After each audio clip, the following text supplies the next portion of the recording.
Dun, dun, dun, dun, dun. Hello, everybody, and welcome to Scary Spooky Town. I'm Kat. This is my wife, Chaya, and our Hello. guest tonight is Phage. Good to be here. I'm glad to be giving a talk and stuff. Just hanging out, talking about spooky Like stuff. like you do. So, Yeah. so So, little yeah, sorry. give us a little bit about yourself. So I am a visual and multimedia artist. I work primarily in video, though I am actually switching over to making video games. I kind of started, like many amateurs did, just making little home videos, and then I went to art school, biggest mistake of my life. I went to Woo! school of visual arts, so it has condemned me to an awful life of desperately trying to scrape together a career in anything else, and for a while I worked at media production companies, and my pride and joy and the real education that gives me some authority in this is that I worked at the Morbid Anatomy Museum for a great bit of time. Ooh! I didn't know that. That's Yes. super cool. Oh, yes. I was there from start to finish, and it was a wonderful, beautiful shit show. It was really something else, and I mean, absolutely no disrespect Yeah. to Joanna, the founder and curator. She's great, but and by some I mean two, of her underlings at the museum just made life very interesting in the worst way possible. So, and there was a lot of other drama, but I'm not going to get into that because I will not besmirch the institute. I loved it when I was there. Parts of it, most of it, Yeah. minus two people. Um, and Joanna's great, and I would never besmirch the morbid anatomy idea. Yeah. But this is where I picked up a great deal of my formal education in the macabre. That's This is super where it cool. really. All right. So to get into it, Mortui Vivos Docent means to learn from the dead. And this is just a quick run through of kind of death, the macabre, and art and inspiration, just kind of the grotesque. And I want to start off by feeling like we have kind of detached ourselves from this as a culture. Like horror tends to be the dominant force of what's strange, and horror is a visceral thing. It's not really an intellectual thing. It's not a reflective thing. Horror and monsters are just speaking to that lizard brain, that id that's, in the back of your head. But it's not something you dwell on. This kind of false dichotomy of, well, the monster was really us all along, is kind of bullshit. It's like the monster is the spooky thing that chases you. It's not an intellectual pursuit per se. It's kind of the same way a video game wants to speak to that lizard brain of the hunt and wants you to be Right. that interactive. None of that. It's really not as intellectual as horror fans want you to believe. Horror is great. I love it. It's not to diminish it as an art form. It is absolutely an art form, and it takes a lot of skill to make good horror, but it is not intellectual. So let us move on All right. to this is, of course, not something that is anything new. What we have here is an example of a diablerie. Um, this was a stereoscope, which was basically an early 3D image. You would hold this up to the light, and that's where the colors would really come through. And it was really great because when I was at Morbid Anatomy, we got to have one of the originals that was from the 1800s. These were made in France. And they showed the day-to-day life in hell. So we have this kind of, was it the bibliothèque?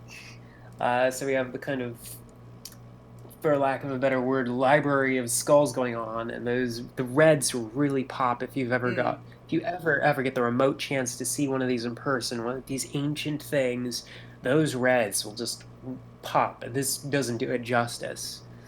But A scene our a fascination. scene like this is sort of like what I imagine if someone's like, yeah, where did they come up with all this like phrenology stuff, right? Like what is this based on? It's just like, oh, this is the lab. They're right here. This is This a is it. documentary. Yeah. If only, if only. Yeah. But so one of the, so a big turning point in our culture where death became passe was kind of when realism overtook romanticism.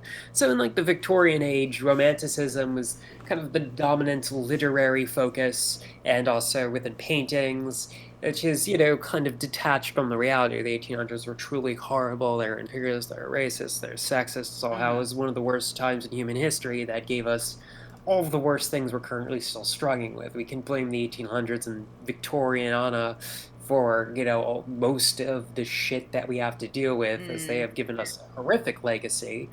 But the one thing that they weren't shying away from was death. Death was very important to the Victorians. This was something that kind of, for lack of a better word, was normalized. It was very much acceptable to mourn, to see the dead, to be with the dead. And death was not the end, it was part of life. Right. And as romanticism faded out, so too was this idealized relationship with death. It has realism and kind of brutalism of, like crack journalism of, hey, these are horrible things. We kind of moved away from death. And I think two world wars really pushed us as a culture as far from death as possible, because there's this kind of worldwide trauma relating to it. At which point, there's the push for the nuclear family in the future. You have kind of the communist idea of, the future is really important and we want to grow society, progress as a society, and we should really think about the future we're making. And death isn't part of that. Death is related to religion, and, we should not focus on death. And on the American side and, kind of capitalist side, death doesn't sell. The nuclear family sells. We want to paint a perfect world, a utopia where everyone can buy everything and you can buy happiness. And, death is, passe. You don't want a corpse in your living room, which was how it used to be. You used to display corpses in the living room. And that's Yeah. not going to happen anymore. We So, kind of have this like dichotomy of like, death doesn't sell, but then the literal like actual death like sells increasingly in like the late 19th and into the 20th century. We have Right. like, the kind of like funerary industrial complex like Yeah. kind oh, of yeah. coming to the fore, definitely in the West, right? That like distances, Oh, yeah. everyday people from like the sort of, post-mortem like interactions and process and all that stuff. So, yeah. One of my favorite YouTube channels on that topic is Ask a Mortician. Hell Is it yeah. Catherine Doley? Oh, Yeah, yeah, she does a great Caitlin job. Doty. Yeah, she's the best. Caitlin Doley, that's it. Caitlin Doley, yeah. Totally. Fantastic channel. I can't recommend it highly enough, and it's, if you want to get back into normalizing death, top tier. All right, so I'm gonna move on. All right. So, let me post her in the chat really quick. okay, cool. And then change the slide. Ah! Okay, there we go. Cool. Tasking. Alrighty. So, on to the grotesque. We have a bad definition of the grotesque. The grotesque has become a catch-all. And, as my slide says, it's the ludicrous, the repulsive, the incongruous distortion of appearance or manner. And we have conflated the grotesque with, gore or horror. And this self-portrait by Egon Schiele is a fantastic display of what the grotesque really is. So you can kind of see his accentuated, exaggerated, blah, blah, blah. You know the words I'm going for. Yeah. You know the word. Of his features. He has overplayed his thinness. Egon Schiele is not this anorexic and deathly thin in real life, but he has accentuated this to the most he can. We have this, exaggerated brow, these razor sharp cheeks, the bones protruding, his rib cage sticking out. And this, very distorted and uncanny vision of himself is what is the true grotesque. And it puts things into perspective in that it's supposed to make you uncomfortable without making it unrecognizable. This is recognizable as an actual person. It's not a caricature. it is still within the realm of believability. And this is kind of like the uncanny valley before uncanniness. And this is what, kind of gives us the true measure of grotesque. And part of it is self-reflection. This is the important part to art, in that it, can you see the dark side of something? When we look into art, we want to give the most idealized version of it, but in this case, by focusing on the flaws and the weirdness and the things that make you disturbed about it, we have a clearer vision of how someone else might see something. So that's kind of the importance of the grotesque, is it lets you view it from another angle. So here we have are you going off? Are you clicking yours? Yep. Or am I? All right, cool. I'm just blah, blah, blah, blah. You're good. Anyway, blah blah blah blah Blah, blah, No blah, worries. blah, blah.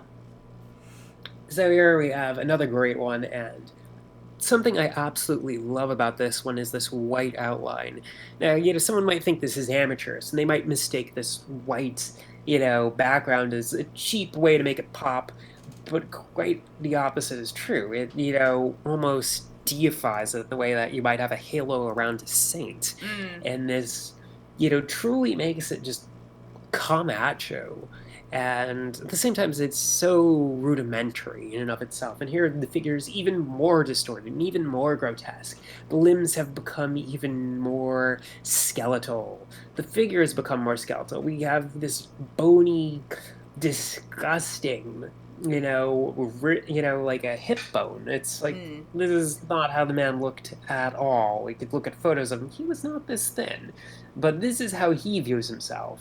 And the hairline is receding even further, and it's frayed, and one of his eyes looks like it's practically missing a pupil. Yeah, he's just a corpse, pretty much. Oh, yes. And I picked these over Egon Schiele's other works, because Egon Schiele would otherwise draw, like, nudes. He draws a lot of naked women, which, is great. But the problem is that our current culture has made sex normal in a way that's not artistically interesting. Sex is everywhere. You go on Instagram, you can see ass and tits for days. You will see men in jock straps and not much else. You will see all varieties of sexuality. And, while this is the crowning achievement of sexual liberation, is also the crowning achievement of capitalizing on sexual liberation. Yeah, for sure. Does the wet ass pussy video fall under the heading of the grotesque? Hardly at all. Wet ass pussy, while very entertaining, especially for how much it triggered Ben Shapiro. That was a wonderful little thing right there. Pussy. Certified freak, 7 days a week. Wet ass P word. P word? Oh yeah, he said P word. I forgot. Yeah, Egon Schiele was like not in that camp. No. So wet ass corpse. Wet ass corpse. Hairy ass corpse. Hairy wet ass corpse. Should we go to the next slide, or Yes. Okay. Okay, we're on to the next slide. So right here is the works of a far lesser known man. It is a crime that J.P. Farquhar is not known. It is an absolute crime, because if you take a look at this is just amazing work. So I'm going to start from left to right. So we have this hotel scene, and the colors are this dull, disgusting, dingy. This is a very dingy palette. We have the corpse on the floor. We have these nautiluses for headpieces. This woman is just closing her eyes, having a cigarette, post-coitus. This little TNT box. We have someone, through the mirror, we can see someone kind of coming in. And it's such a mishmash of weirdness. Even the mattress, if you take a look, it's a box mattress. This is just disgusting. And this is this dingy thing. We don't need to be near death to have this kind of grotesque imagery, as we have taken the worst parts of a seedy motel, the worst parts of a one-night stand or sex work, and turned it into whatever the fuck this is. And it's wonderful how dingy it is, and it's all captured in this beautiful painting. And one of the worst things I've ever heard about his works is people comparing him to Jonan Vasquez. And, this is miles above what Vasquez could ever hope to do. Yeah, you're right, for sure. It's like elevated Jonan Vasquez. Oh, yes. Oh yeah, yeah, and I think the reason why is because of just this middle one might be a good reason why people Yeah. compare it to Joan Vasquez is just the elongated figures Yep. of stickly, thin arms with large heads. So we have this kind of fairy angel character that's very punk rock, with this kind of punk crew cut and these sleep deprived eyes, just sticking her tongue out at us, this gesture and it takes it, and in a sense, a lot of the nudity that's going on here isn't even sexualized. It's Right. just people who don't give a shit. These women don't care that their tits are hanging out at all. They are not prudish. So, this is the, kind of the anti Froud, the anti Brian Froud of, fairies. Mm. It's crass, it's just in your face, but it's not in that kind of romanticized, 2000s era icon way. This Yeah. isn't like something you see on like Vampire Freaks. This is still Vampire dingy and bad. Freaks. What a nightmare. Shout out to Vampire Freaks. Oh yeah, I'll briefly touch on that, and then of course we have. Yeah, they will not escape my notice. But then we have the corpse couple. Yeah. So, we have this man with his dead black eyes and a rotting head that could almost be buttons or bullets. His corpse bride strangling out. It's not like a cemetery, but we can see another corpse in the background as well. Mhm. And once again, this dinginess continues on. That's kind of what makes it wonderful, is that it's not romantic in any way. We feel filthy looking at this. It is just this disgusting skin crawling want to take a shower view, and that's what distinguishes this from monster crap. This is what distinguishes it from goth or anything else, is that we are not romanticizing anything. These are disgusting, they're dingy, they're I say the word dingy a lot, but there's filth, there's grime, and it feels real because of that. So moving on to the next slide, so we can touch back onto death. So here I say, death has a bad rap, and yet we want to anthropomorphize death. We have death from the Discworld, we have death from Neil Gaiman's The Sandman, in which they are friendly characters. If you wanted to do further research, you can look into Santa Muerte, who is, death as a literal saint. It's not like a figure representing it or saint of death. It is death as saint, which is its own religious studies, so I'm not going to touch on that. You can look this up in your own spare time. It's a whole thing. Oh yeah, I could give a whole damn lecture about Santa Muerte, but our need to reincorporate death into our lives kind of shows in that we want it in fiction. These are beloved characters. We want to reconnect with death on a deeply personal level. We no longer want it to be this story mechanism. Right. We see death as a story, thing. It's like, this character needs to go away, they die now. Or, we need to start a plot, so this character dies and their fortune or their secret legacy goes on to someone else. And death has been reduced to a story gimmick. It's how you start someone or end someone, or start a plot, end a character, etc., an act to be vilified. And because of this, we, have this it is no longer real to us from a cultural perspective. It is entirely viewed from the perspective of sensationalism. Like when it comes to celebrity death, everyone go mourn now.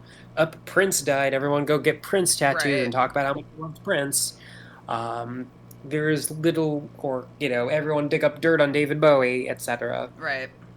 It's sensationalized, but here, the need to bring it back into our lives is very important, especially from an artistic and kind of, actualization. How can you function in life without the acknowledgement of your own death? Not very well. Yeah, you just need to brace that this is going to be part of your life. You will die. People you love will die, and you need to accept this and have it part of you. What's your legacy going to be? What do you want to leave behind when you die? Yeah. What do you want to accomplish? And it's more than just a bucket list. I want to go see the Grand Canyon. It's like, no. What do you want to accomplish interpersonally to make sure things aren't, left in a weird state? Maybe you should write letters to your loved ones for them to read when you pass, etc., etc. And, death comes into play. Like we already have Edward Gorey's work, The Grassy Come Cheese, which is, one of the most one of the worst works that's become so copied, sometimes Yeah. wholesale. Yep.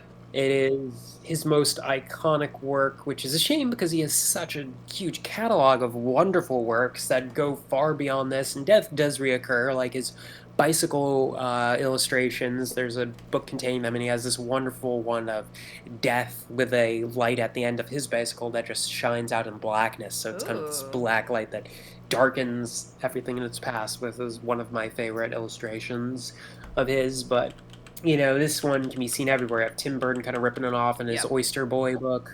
We have a Creature Feature doing a whole song that's just, a name swapped version of this. One by one we bite the dust, kick the bug and begin to rust. Give up the ghost when your number's up, we all fall down. Now I have that one fucking memorized from the 2000s. Ashes to ashes, bones to paste, you wither away in your lasting place. Eternity in a wooden case will all fall down. Yeah. The chorus I have memorized. The individual deaths I don't give a shit about, because that's derivative as fuck. Yeah. Speaking of... So, moving on Okay. to other inspirations, before I get into derivative. Take a shot of water. Hell yeah. Here we have Chaz Adams, who is, of course, the creator of the Addams Family. And to really put into practice what I was saying about, incorporating death, you could not have a better example of incorporation of death than the Addams Family. They are a family that lives and breathes death. This is part of their life. They have not run from it. They have embraced that this is the world, and it can be wonderful, and it can be more than just an end. It can be something you can live with, be around. You can surround yourself with death and have a healthy relationship with it. Bones, a fucking executioner's chair, etc., etc. And this particular book, Dear Dead Days, is a collection of all of the images and illustrations that inspired Chaz Adams to write the Addams Family, that he went to when he was had writer's block. And it's a fantastic book. It is incredibly rare, and you will not find good versions of it. They're all kind of torn up and shitty. And there's two versions. You have the full-sized one, and then you have the little pocket-sized one. And you're looking at $60 to $100 for the full-sized one, and maybe like 30 to 40 for the pocket-sized one. They are rare. They're never coming back into print. They're always torn up and water-stained. That sucks. So it does. And it's a great collection of things to help inspire you. I used to have a copy, and I loved it. So here we have a photo called The First Attempt from 1904, and it's obviously a woman considering suicide as she looks at a skull and, dismay, and we have these ropes around her to accentuate her breasts, and this, parlor, who knows what. It looks almost like bricks in the background. Yeah. So this could be a basement. It's, this, like, counter to everything of the period. We have this disgusting, not cool, barely ornate table that looks like it could be part of a hospital or something. And of course we have this lovely image of a baby playing with a revolver. America. Oh yeah, peak American. Peak. This is... Oh yeah. So, this is obviously, you can see how the inspiration goes into the Addams Family of, death as a medium. It can be very, very interesting and, have a dark sense of humor in and of itself while confronting dark things. So, next up, let's talk about how everyone's introduction to the macabre is usually through goth. And I was just going to read this real quick. So, many goths will point to the early 80s and then falter when explaining what the subculture is in reality. Goth is an aesthetic that likes to claim outside work as its own. Right. Its distinct lack of depth, apolitical nature, and constant need to consider other people's work makes it inherently derivative. Goth takes never gives. I mean, that's pretty true. So, like, a great example, of a time frame in which this became so self-evident is the late 90s and early 2000s. And this is when goth died, or really revealed itself. Yeah. A great example, to which I put these side by side. We have this wonderful little illustration of Wednesday Addams having a bedtime story told her, at which Grandmama says, "And then the dragon gobbled up the handsome young prince and his lovely bride and lived happily ever after." Aww. Wednesday's enthralled And this is a touching scene of family whatnot. It's strange and unusual, and this isn't just, morbidity for the sake of morbidity. This has context, it has personality. And then we have what I think is the perfect symbol of this, which was a 2000 era clothing brand called Emily is Strange. And then we have this sterile, lifeless Wednesday Addams ripoff with, look at it. It's so bland. Yeah. It's a logo. It's a pretty corporate bland. logo. And we take a look at, what became of goth. We have a lot of generic what it's interested in. We can say what it's interested in. It is interested in the macabre, but it doesn't produce the macabre. It produces replicas of itself. Like Johnny Lomas Animania comes in, I mentioned that earlier. Yeah. And then, after that comes, a million ripoffs. Like in terms of style or content, like stylistically, it just became the norm to have those accentuated, blocky figures. Mm-hmm. I think one of the funniest derivative things was the artwork for Foamy the Squirrel. Oh my god! Oh yes, Foamy the Squirrel. That's my activation phrase. Oh god. I'll put it in the chat for context. Do not look at these. They're horrible, but I'll post the wiki. They did not age well. They are super cringe. Oh no. They are very bad. But I loved them when I was in 7th grade, so Yeah. Which kind of brings us to a lot of stuff. Tim Burton is another example of someone who takes and then regurgitates without any consistent idea of what the fuck he's talking about. Yeah, for sure. People made videos on his work. I think one of my favorite things was when I attended the big gallery in 2009 or 10 when they showed all his work at MoMA. But his early work looked like Dr. Seuss, and he made advertisements and road signs. What? And you could totally.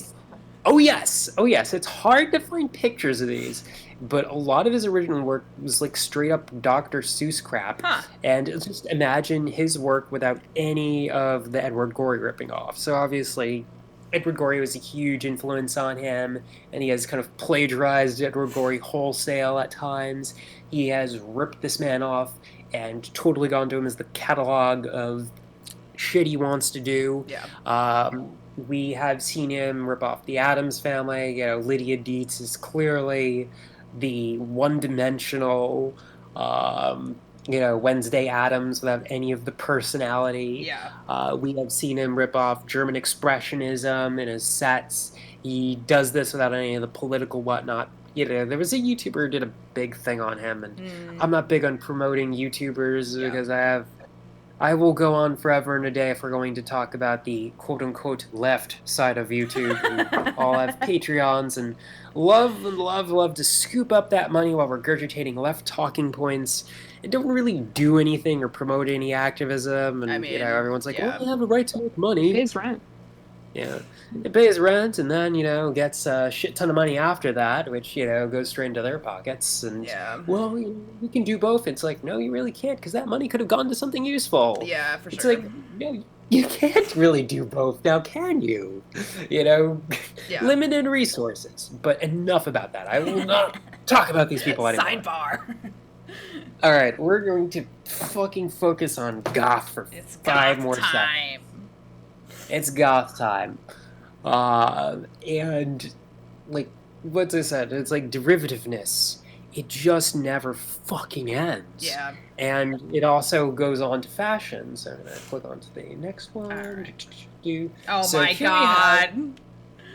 The amazing, fantastic works of Alexander McQueen, who said, point blank, I want people to fear women. I want people to be afraid of these things. Quaking in my boots. Oh, yes. And it's look at this feather dress. It looks like it's going to fucking attack you. It is monstrosity. It is horror. It is better than most horror movie, creatures. Yeah. And, to wear this would be to inspire absolute fear into people. It is naturalistic, which is one of his great things, is to do this. This is from the Savage Beauty exhibit that was at the Met years and years ago, 2012, I think. I saw it 3 times in a row. I love this exhibit. I just stare and drool at these things. And then we have this runway show with this other piece, and it's entirely in white. but we have these antlers that in this veil. It's otherworldly. It's something akin to what you would think, an elf or druid or, some ancient creature from the forest might wear. And at the same time, it's like holy and sacrosanct. It's this wonderful thing. And then we compare it to this fucking sweater. They just threw some print on it. I got stoned in Salem. Yeah, it's like, okay. What a fucking clever sweater that is. And we have the hat that's straight from Lydia Dietz. And, it's like, okay, we have another pale, white, thin chick who's going to be, the goth, the stereotypical goth. And we can get into all days the issues like racism. Yeah, for sure. The fucked up shit that, goth loves white people. And it got even worse when it mixed with industrial in the 2000s. Oh, God, yeah. Is like the fuckiest. You can look up Coil House's Industrial and Misogyny. So Coil House actually did a whole article back when it still existed about misogyny in the industrial machine. And during the 2000s, especially after The Matrix and when goth music just stopped existing and the two became wedded and forever entwined at the hip, and it always would be goth industrial from there on out. The misogyny got even worse. And the racism and the fascist, idealization, iconography got even worse. So that's a particularly a great example of how it is. And it's hard to name anything that's, important, that's goth. We have chic as aesthetic. You can name things that have the aesthetic. Yeah. But it's like, what is it? What is it even, besides the aesthetic? That's what it is. It's an aesthetic. It's a genre of music. You could name what the music sounds like and what it's about. You could probably go into some theory. It's like, oh, well, heavy, the guitars and bass are important. Very little distortion on the guitars, but, Yeah, like a purely, like, descriptive. Yeah. If you're an anthropologist. But it's not, there's... this reminds me, it's just sort of random, but Kat put on a while ago, like, just some YouTube video of, like, some poor BBC chap who is going around Ireland like filming like cure heads and like early goths. I've seen that one. Like yeah, it's so good. Yeah, right? And it's this weird thing where like a lot of the people are like, yeah, I'm not anything, I'm just myself, but it's they just look like Robert Smith. But then like it's like already at this point it's like based so clearly on like the stylings of like these like major bands and like how they were presenting on album covers and on tour and stuff, but like the reference points had already like moved on in a lot of ways, right? Like even at the time, and that was like we think of like the early days, like the birth of like the subculture proper.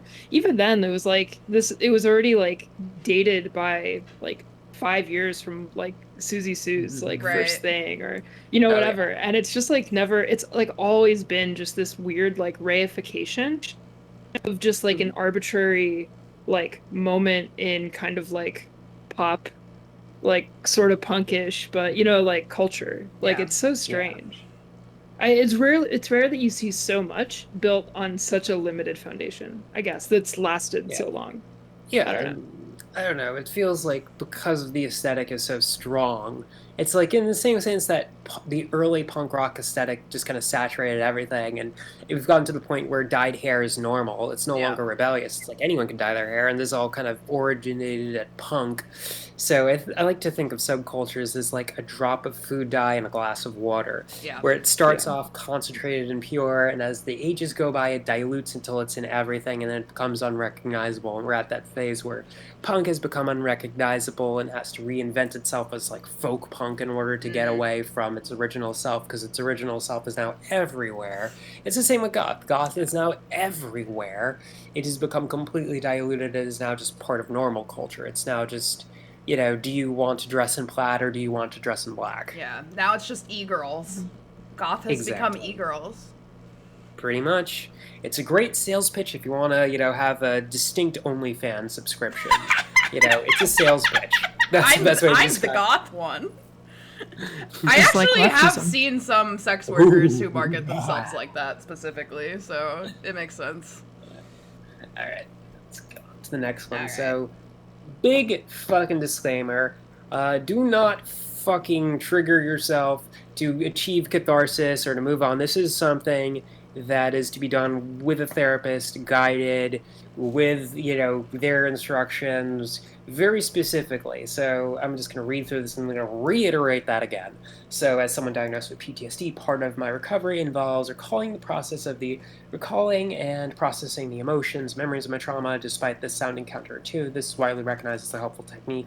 Does avoiding triggering art really protect us, or this avoid blah blah blah processing emotions? So once again, I'm going to say this again: do not seek out triggering things, hoping that it will help you process. This is to be done with a psychologist, per their instructions, per the homework that they give you, writing it in a journal, in a controlled environment, etc., etc. This is just relating to art and nothing else. Yeah.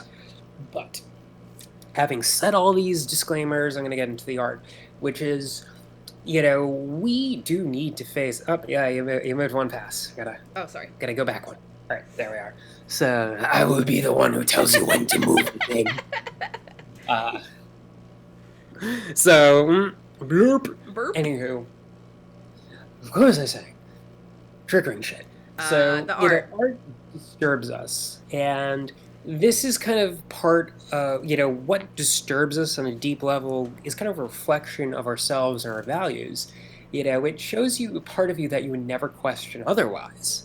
You look at something like a lot of people who were very up in arms about, was it Paul Joseph Watson and his Nazi dipshits being mad at art, being mad about how art was edgy. Those same people will want to put content warnings on art, and it's like, well, you've completely missed the point, haven't you? You are not censoring art, that's not censorship, but at the same time, you are slapping a label on it in the same way that they might slap a label. These people, the fascists want to censor the art, but you have devalued it and put it behind a safe door and say, don't look at that, only the brave may look at this. But shockingness is part of the intention. It should upset you, and that's kind of the purpose of this stuff, is to shake you, to make you question things. It's a hard line to tread. Yes, absolutely. I mean, a great example of it being exploited in something that would be the exact opposite of what I'm talking about is like when horror goes for cheap shit. Right. When, you have horror movies that have like sexual assaults and, exactly. Yeah, it's just like misogyny. Yeah. Yeah. Like, that's cheap shit.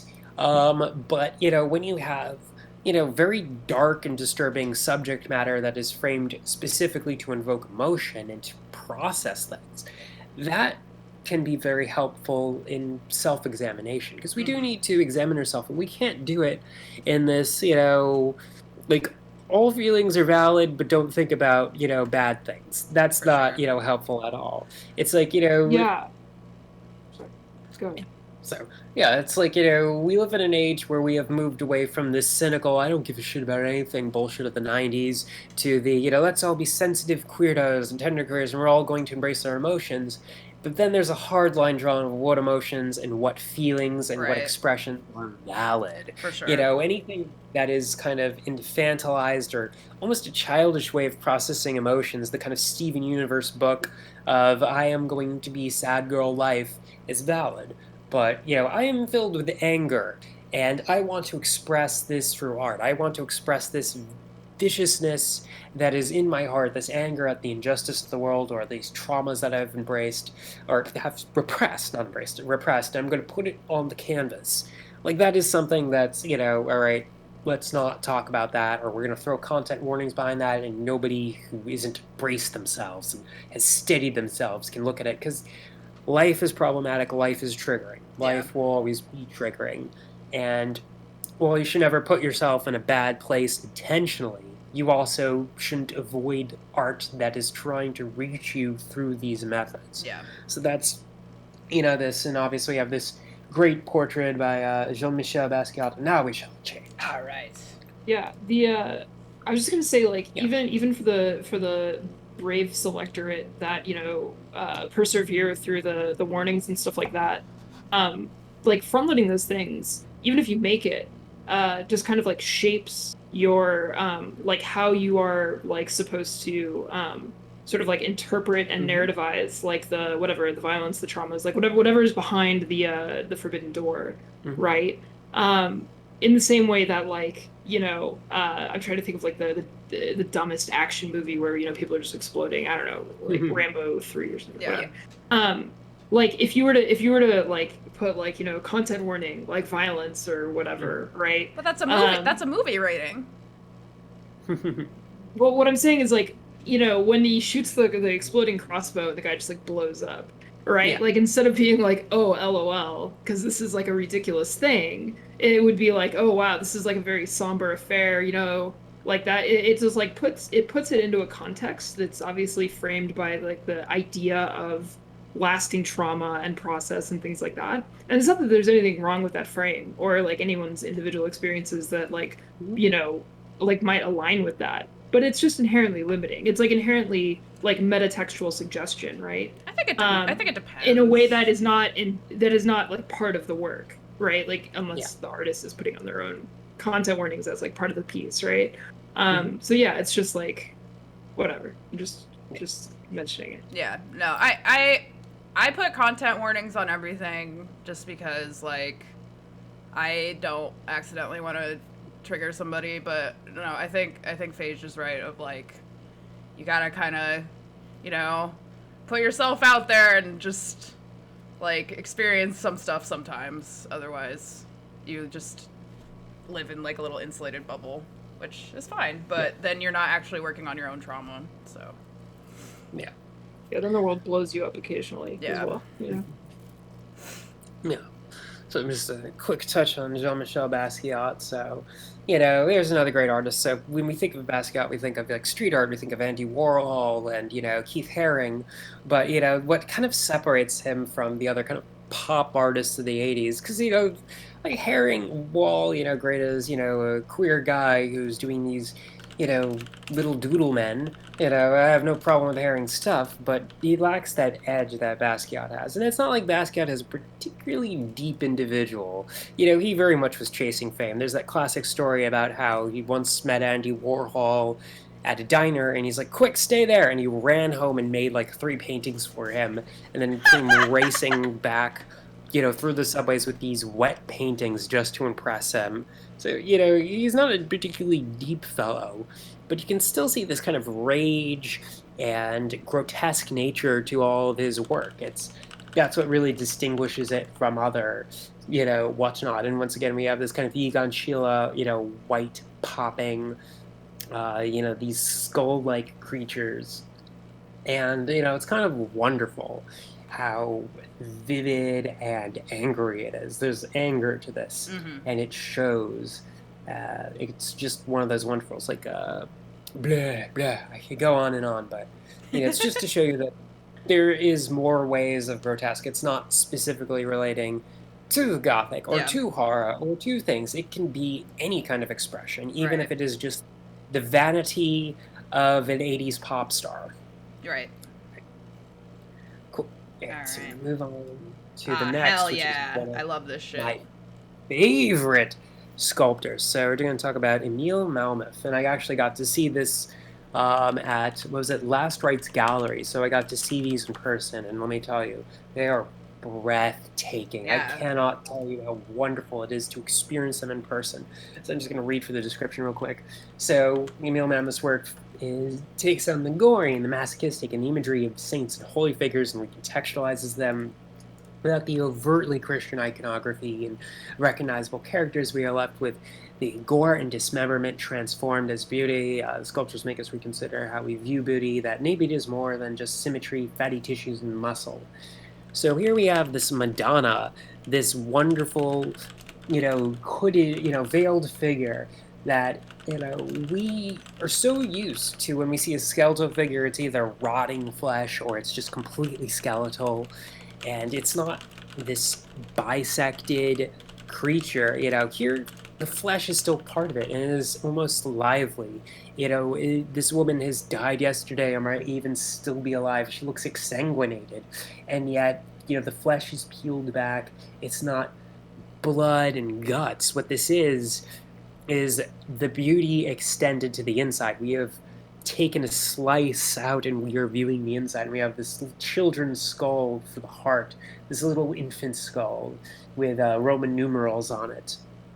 You know, the weeping Madonna looking down. And this sort of, it is beautiful. It is not something that is meant to horrify. It is meant to, you know, capture It's you. gorgeous. It's meant to, oh, absolutely, to invoke beauty and to do so without us having to deal with, you know, to accept, you know, part of death and to accept gore and to accept our bodies. You know, that our bodies are more than just the outside. There is an inside, and the organs may not necessarily, you know, contain the context of horror. Maybe they can be beautiful in and of themselves. Let's go to the next one. This is my favorite sculptor of his. Ooh. This one right here, and I'm going to go into That's so great cool. detail. How much I love this. So, you know, a quick description is we have this kind of angelic figure behind the woman who's smiling, and, you know, the face is just straight up bisected. We see this like an X-ray, you know, the brain, the teeth, the jaw. The skin has been peeled back on the neck to reveal the neck muscles. We have a halo, and we have these two jaw-bones that, you know, are both wings and arms, and the skin is peeled back. This is not a completely, you know, de-skinned figure. You know, it's just peeled up, you know, to right above the breast. But the true piece de resistance, the true beauty of this, is the armless woman whose head has been removed and she is smiling. Let me tell you why that smile is so fucking important. When we see, you know, women disemboweled, women in gore, women in all this, it is torture porn most of the time. It is men showing you women in horrible ways, and they're like, ah, isn't this shocking? Isn't this erotic? I have tortured this woman. Right. And here, no, this is so much better. This is wonderful. The skin has been peeled back and nailed. Her heart is removed and nails are in it, just like a religious figure. But that smile is so important. It is genuine. It is joyful. It is toothy smile. This is the smile of delight, happiness, contentment. This is not someone who is being tortured at all. This is bliss. This is euphoria. This is nirvana. And that is what makes it so fucking powerful. That smile is what separates it from torture porn.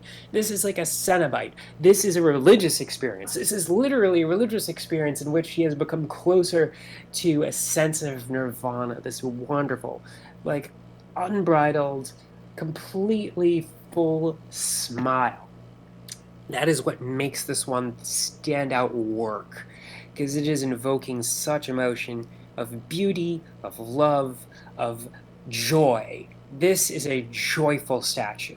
It is a joyful woman who has been bisected, her mind removed, skull out, flesh open, arms removed. Joy. Good for her. I remember when I first saw these pieces, I was really into it for, I mean, on multiple reasons, but one was that it seemed to like harken back to the sort of earlier mode of like religious experience, right? In, you know, like sort of dark and medieval ages, where you had both one, so like one, most saints, I think numerically, right? At least Catholic that I'm familiar with, like you get to be a saint by dying, you know, in some particularly agonizing way, for, you know, the right cause, right? And that's not always represented in the, you know, hagiography, but it's sort of there as background. But then also, holy relics were one of the most common sort of like encounters with the sacred that you might have, you know, on your once in a lifetime pilgrimage to, you know, 45, you know, miles down the road or whatever, right, to an abbey or something. And it's going to be like, you know, a piece of, you know, John of Patmos's, you know, tibia or something like that, right? It's very embodied and very much bound up with the corporeal and the flesh, you know, and death. Or what's that one painting with the, I think it's a saint, and she's orgasming, but she's also like getting the stigmata at the same time. I forget. There's a couple like that, but that's what this reminds me of like, you know, like this like painful kind of like indoctrination into like a religious thing, but you're so like happy about that. It reminds me of that kind of like old imagery from sculptures. Nice. Okay. Let's move on All right. to the next one. All right, so here's the question. You're manning the slides on your end? Yes. Okay, so if you play that video, will the sound come out on yours, or We'll do we see. have I to- hope it's not too loud, but there we go. Okay. All organisms need food for maintenance and growth. Oh, is the sound coming through? Yeah, it's pretty quiet though. Animal has Oh, large, cool. sharp teeth. The digestive Here, I'll try to turn it up a is little. ciliated tube extending the entire length of the body. Since the food passes through the tract in one direction, specialization into a variety of organs is possible, each performing a particular job of storage, digestion, or absorption. So this is the fantastic works of an animator by the name of Umami, which I always pronounce in my head as in this like weird voice. Every time I see that name, I just pronounce it as Umami. Umami. Umami. Umami. Ooh, mama. It's a fun word to say, which is the Japanese word for savory. So fitting for this animation. Ah, yes. Delicious. So what I mean by madness doesn't mean non sequitur is that we can transform and distort and really fuck shit up without it having to be this kind of art school pretentiousness of, Yeah. oh, I'm going to show you random shit. You know, it doesn't have to be fucking begotten. You know, it doesn't have to be any of these obnoxious films we'd see from like the 70s in film school. You know, you can just take something normal, and here we have, you know, asked the question of what if, you know, everyone has at some point asked, well, what if they, like, you know, really were creatures? And here, Umami has decided to, you know, show us this in gory detail. And it's very separate from what, you know, we previously looked at, in that it's kind of to ruin your childhood Yeah. without, you know, having to be edgy. There's nothing edgy about this. It's just showing you it's the grotesque nature of, you know, this is a question you may ask that you may not want the actual answer to, because in reality it would be pretty horrifying. Right. And this is just showing you a realistic, horrifying version of the question you ask of, you know, is that really something that, you know, this distorts it, and then you never look at these creatures again. The next time you watch Toy Story, you're gonna think of Mr. Potato Head with those razor sharp fangs. This flesh-eating creature, Umami. Umami. All right. I just love saying it that way. That's great. Should I move to the next? Yes. All right. So before we play this, I just want to. Oh, wait, I accidentally played it on my end. All right, cool. So this next one is by a band called Hyde. It's an industrial project out of Chicago. And quick thing, it was founded by Sean Schul. I don't remember his name. He's not important. But Sean Schul and Heather Gable. And Heather Gable used to make artwork for bands. She did like artwork for like Alkaline Trio, and she is, I believe, an Egyptian immigrant. She comes from the Middle East.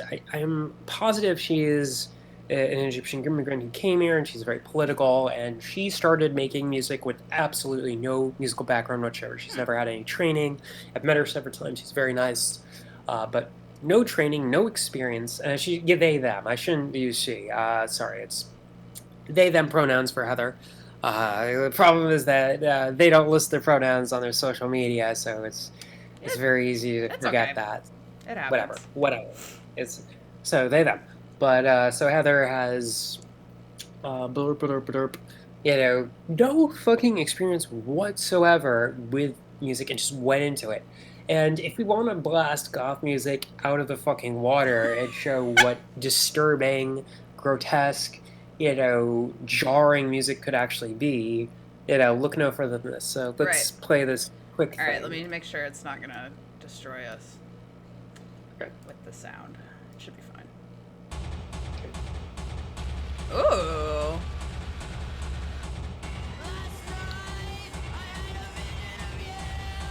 This is sick.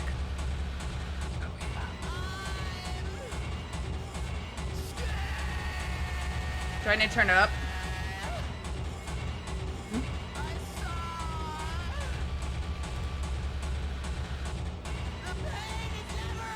You should have pitched Turn for it, like please. feature.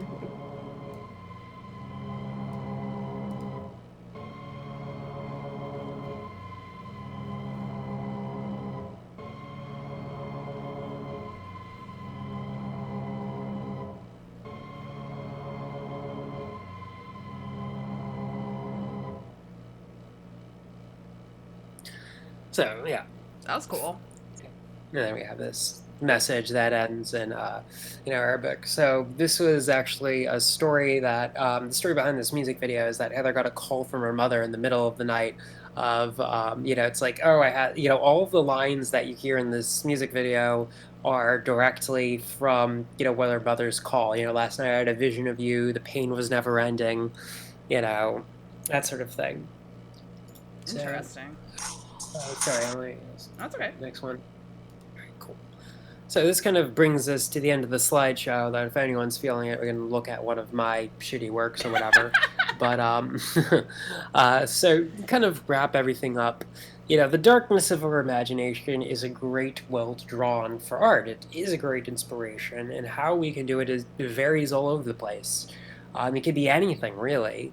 And I love this one illustration of Edward Gorey. It's like, here we have this monster just talking with him at the bed.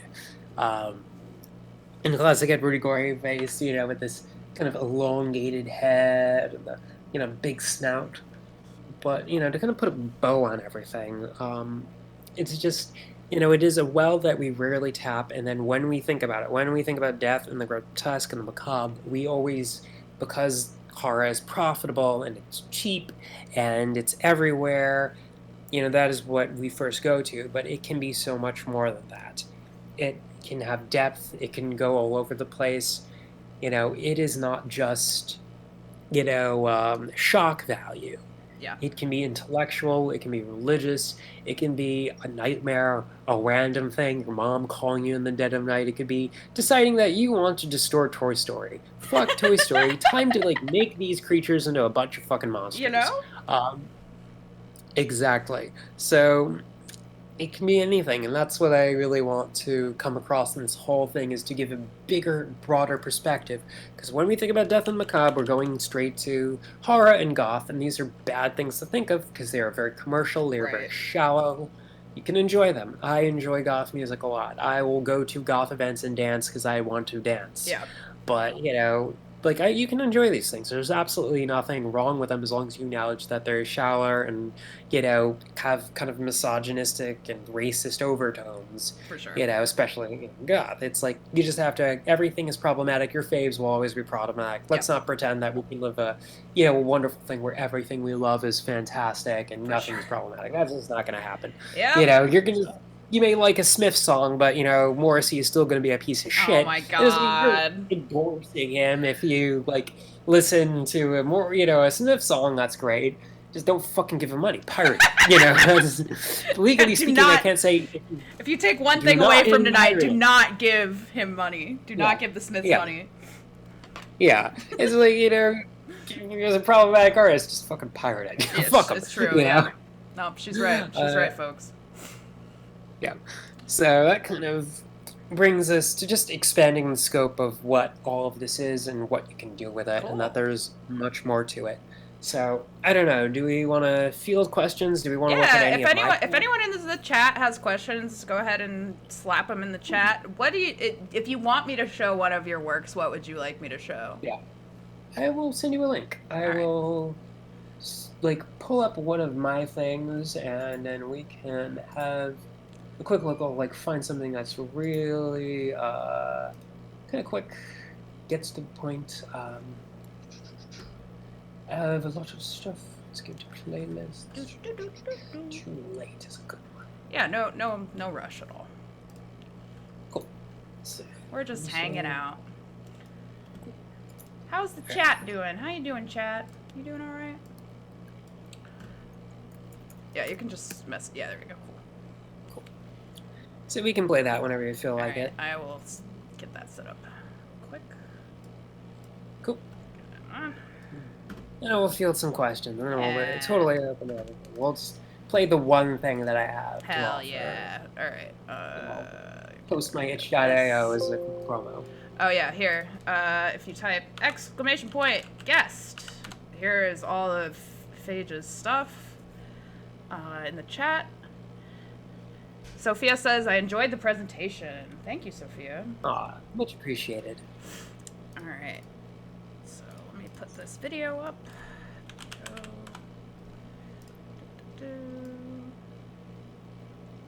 It's too late. Sorry, I just needed a minute. It's okay. I gotta put you back up on screen. I didn't want people to see our messy room. Oh yeah, sorry about that. It's okay. Well, it's just the laundry. Yeah, I know. I was just like, oh no, no one can see my shame. Okay. Sorry, I'll put you back up. Where are you? There you are. Alright.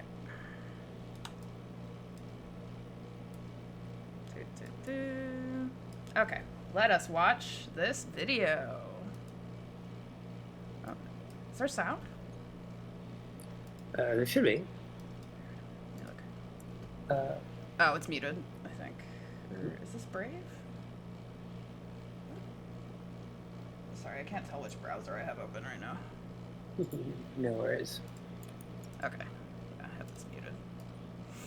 Okay.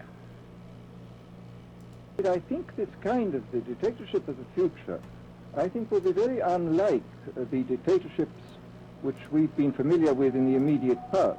Is the dictators will find, as the old saying goes, that you can do everything with bayonets except sit on them.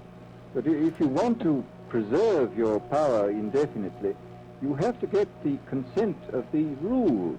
And this they will do, partly by drugs, as I foresaw in Brave New World, partly by these new techniques of propaganda.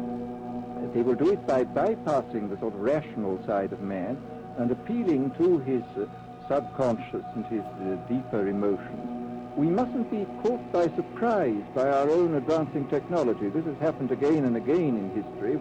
Technology has advanced, and this changes social conditions, and suddenly people have found themselves in a situation which they didn't foresee and doing all sorts of things they didn't really want to do. I mean, imagine, which must be the situation in all communist countries where the television, where it exists, is always saying the same thing the whole time, is always driving along. It's not creating a wide front of distraction, it's creating a one-pointed drumming in of a single idea all the time. It's obviously an immensely powerful instrument. That's why I feel it's so extremely important here and now to start thinking about these problems, not to let ourselves be taken by surprise by the new advances in technology. During the last campaign, there was a great deal of this kind of statement by the advertising managers of the campaign parties, this idea that the candidates had to be merchandised as though they wear soap or toothpaste. They were being advised by powerful advertising agencies who were making campaigns of a quite different kind from what had been made before. And I think we shall see probably all kinds of new devices coming into the picture. It is a rather alarming nature that you're being persuaded below the level of choice and reason. I mean, what does a democracy depend on? A democracy depends on the individual voter making an intelligent and rational choice for what he regards as his enlightened self-interest in any given circumstance. But what these people are doing, I mean, what both for their particular purposes, the selling goods, and the dictatorial propagandists are doing, is to try to bypass the rational side of man and to appeal directly to these unconscious forces below the surface, so that you are in a way making nonsense of the whole democratic procedure, which is based on conscious choice or on rational grounds. It's a way of getting hold of the person and playing both on his physiology and his psychology till he really breaks down, and then you can implant a new idea in his head. The price of freedom is eternal vigilance.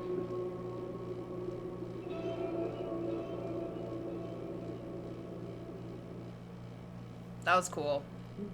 Yeah. So that's the kind of stuff I do video-wise. I like that. That was sick. You stop mirroring. Oh God, stop talking to me. Sorry. Not you. I don't know why I auto-played some spring show on the coding train. Alright. Yeah. Yeah, let's open the field up to questions or just chit-chat or whatever. Yeah, it doesn't look like anyone has any questions, so I think we're... That was really fun though. Yeah, it was super fun. I thought... Sorry, I enjoy things where it's like presenting this kind of just like fundamentally ugly, both in like the actions that are being depicted, but also just the sort of formal like properties, like the aesthetics of the like moving images. Yeah. They're ugly, but then like accentuating their like aestheticized form in the presentation, and that it's like this like conceptual grotesque. I don't know. I really enjoy that. Yeah, I thought that was a Yeah. really cool video. I used to make experimental video art too, so I salute a fellow video artist. Ah, much appreciated. Is that what they teach y'all at SVA? Huh? Yeah. Oh, no, Oh yeah, we both SVA. went to SVA. I was gonna say. Oh God, what a complete fucking waste of time. If I had to do it all over again, I would have gone to like a different school for, or I would have at least majored in something I had fun with. I majored in film. The film department is like the broom closet of SVA. They have the worst teachers. Yeah. They have the least resources, and it is so bad that the other departments have their own video locker and video equipment. Like, was it the 16th Street location is where the art students can get video equipment because Yeah. they don't, want anything to do with the rest. In every class I took that wasn't part of the video whatnot, I learned a lot and had great teachers and Right. had fun. But video, I should have fucking transferred to a different department. It was Feel such ya. a fucking good time, and I was surrounded. It was kind of the twilight of the hipster, but I was surrounded by these misogynistic dude bro hipsters, and it's like one of trans queer punk who was covered in tattoos, and I wasn't a particularly likable person back then. This was like 2010 through 13. I was a complete asshole, but It happens. Strong brand. Strong brand. yeah. So, yeah, I wasn't particularly likable, but it was like, no one was going to fucking talk to me. And I remember, I had a handful of friends. I had one woman who was of Jamaican descent who was super into metal, and me and her were super, tight. There was the drug-dependent woman who I was very, very close with, and we're still, kind of friends, though. She's kind of dropped off the map. It's like we talk, but, she just won't leave the house now. Aw. But, so it was like busy hanging out with, people who were either the children of immigrants or drug addicts or, like the people who were the complete social rejects. And I remember there was this one person who just like slipped into the proto-alt-right where originally this was like no. a genderqueer person with like long dreadlocks, and they totally, were part of the film department. I'm like, oh, finally, someone who's like me. And they like shaved their head and, said, well, being queer isn't mature, and, I need to grow up, and, then immediately kind of like made a hard right thing. And I got this hilarious apology email that totally didn't mention anything about becoming a neo-Nazi, and then tried to blame it all on their partner. What? And it was like, oh, yeah, I'll send you this privately. I'll send you this email and my the God. reply I wrote back. But it was like, holy shit, did you get any more pathetic? So, the fact that multiple neo-Nazis kind of came out of SVA says Oh everything my about... God. Oh, yeah. There was one woman who used to keep a, one of those retractable batons and called it the N-word beater. Oh my and, fucking God. I didn't hear... See, I was in the photo department, so I didn't hear, like, this shit. This is... Oh, yeah. It's the video department was a clusterfuck of Oof. scumbag. Fucking It oof. was... Yeah, it was oofland. Oofland. Population oof. Yeah. Oh, yeah. Oh, man. Well, that was fun. Do you have any edit stuff you want to talk about tonight? We can talk about whatever you want. Oh, let me give it a think. I mean, outside of just generally, it's like promo my stuff. I will talk about a novella I'm writing, so I'm going over the second iteration and shit. So I call it Hit Somebody, and it's like based off my time in Seattle, which was one of the most miserable fucking times of my life. I cannot stress, never go to fucking Seattle. It is just a pathetic, childish place there. I have a zine on my itch.out called I Hate Seattle, which goes into, brief detail, but to follow up on the kind of, weirdness, I, saw this, and it was a legitimate thing I saw, where it was an ad on Craigslist. It's like free room, Victorian Manor in Georgetown, where witches will teach you witchcraft, and, the catch was you have to sleep with us. Oh, no! Shocking. Yeah. So my first I mean, thought that's was, really just part of like the ritual magic, though. I mean, Oh, so totally. like if you're not into fucking the poly couple, then like, are you really a witch? Now, Are you really a queer witch? Don't say that. yeah, so it was like that stuck in my head. I'm like, what if we got rid of like the creepy sex thing and it was like really, a bunch of witches? So basically, it was my takedown of how much I fucking hate, Seattle, and how much I fucking hate the kind of pseudo hipster witchcraft vibe that goes on, where it's very much a trend and For everyone's like, oh sure. yeah, I'm a witch, I'm a witch. So like, what would people actually use this power for? And it's like, well, to abuse it thoroughly. And what would they do? And I'm like, well, so it's about these witch gangs that sell drugs. They use Oh their my power God. to run drugs or do assassinations and shit like that. And they're all competing with each other like a bunch of mob cartels. And this one kind of homeless crustbuck gets stuck with them.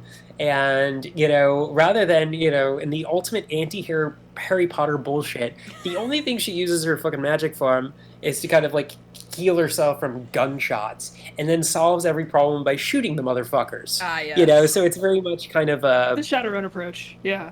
Oh, yeah. Yeah. So it's like a kind of. I describe it as like The Crow meets Strange Days, That sounds cool. meets, That every sounds kind fun, yeah. action cliche a little bit, mostly kind of Cowboy Bebop for the low parts, The Crow for the action. That sounds sick. And I'll send you a copy of it. Yeah. I'll send you, like, I'm editing it. You can see where my editing stops when all the paragraphs are spaced out, and the chapters end, and it's all kind of indistinct because I'm going over it over and okay. over to make sure this is great, because I do want to submit it for publishing. I do want to have this be a real thing, and everyone's going to love Hit Somebody, and that's the name of it. It's named after a Warren Zevon song, and I think, like, its old original working title was Mary Ben. It's on my itch.io, and you can kind of see I have a link to a Google Drive where it's kind of being live edited. So, but I changed the name because it was such a flop. Like, Mary Ben was a flop of a name. It was boring, nobody gave a shit, no one wanted to read it. So I'm like, what catches people? Just like, and it fucking says everything about, like, Mary Ben said nothing about the book, whereas that's the alias that the main protagonist, uses. The protagonist's name is Claudia Kohler. Originally it was Abbott, and then I'm like, Abbott's a boring name, so I really played into, her Pennsylvania background, so a little bit about her. She's this crust punk, ran away from home. She's, mostly Pennsylvania Dutch and, part Korean, and it deals with, like, a lot of kind of self-hatred, and it's like I have issues with my own mixed race shit that I'm not going to fucking talk about, and I don't want to get into at all.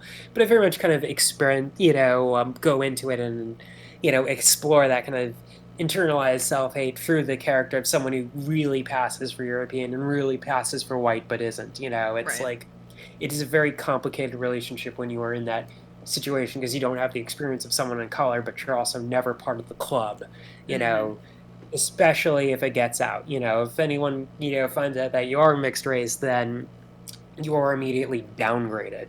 You are the sing for your meal person. You get the white privilege, but on a lot of conditions, and you don't get to go to the VIP section. It is in levels, and it's very sore topic for me. I don't like talking about it, so I'm going to drop it now. Right. But I definitely mention it a lot. So I am not Korean. I just use that as an example. Like, once again, I'm not going to get into my own background, but that's just, kind of a change of it to, something that would contrast, and I think has become perhaps a little more pertinent now that there's a lot of, racism and xenophobia towards Asian Americans. So Definitely. it is perhaps a little bit more potent. I started writing this in 2019, and will continue to finish it until I think it's finally ready, but I work at it in piecemeal, so I think that's the last thing I have to talk about. Cool. I thought, yeah, that sounds awesome. I would love to read that later. Yeah. Cool. Well, thank you for coming on, Phage. I'll probably end it here, just because I don't like to make my guests talk for 2 hours straight. No. But yeah, thank you everyone for hanging out with me. I'm gonna go ahead and do a raid on my friend Larry. Larry. We're gonna do that. Just a little itty bitty raid. And yeah, thank you again for hanging out with us. Thank you, Phage, for coming. Everyone, check out Phage's stuff. If you could check her out, I posted some of it on my Twitter as well. And yeah, any last words? Keep it weird, guys. Keep it fucking weird. Keep it fucking weird. All right, have a good night, y'all. Yep. Bye.